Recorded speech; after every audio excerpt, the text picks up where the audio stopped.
প্রধান উপদেষ্টার সঙ্গে কাল বৈঠকে বসছে বিএনপি। ভোটের সময় নিয়ে হবে আলোচনা। বর্তমান পরিস্থিতিতে ভোট হলে ইলেকশন জেনোসাইডের সংখ্যা জামায়াতের।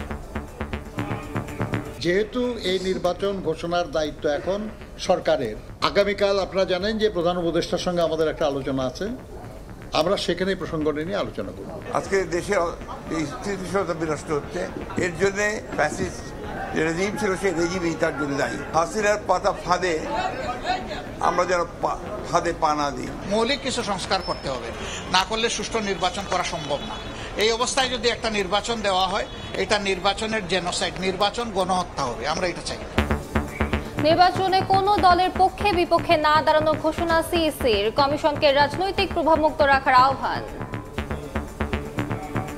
আমরা রাজনৈতিক দলের পক্ষে বা বিপক্ষে দাঁড়াতে চাই না। রাজনৈতিক নিয়ন্ত্রণ, এটার থেকে আমাদেরকে বেরিয়ে আসতে হবে। দেখছিলেন প্রধান শিরোনাম। সন্ধ্যার সময় সঙ্গে আছি আমি সজল মিত্র রিচার্ড এবং আমি আলিশা ইসলাম। এবার অন্যান্য শীর্ষ সংবাদ।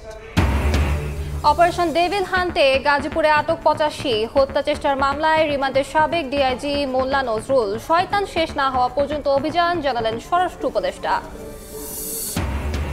ব্যাংক লুটপাটে জড়িতদের দ্রুত আইনের আওতায় আনার নির্দেশ প্রধান উপদেষ্টার। 12 অর্থ পাচারকারী চিহ্নিত, জানালেন প্রেস সচিব। বিদেশ থেকে টাকা ফেরাতে তৎপর সরকার।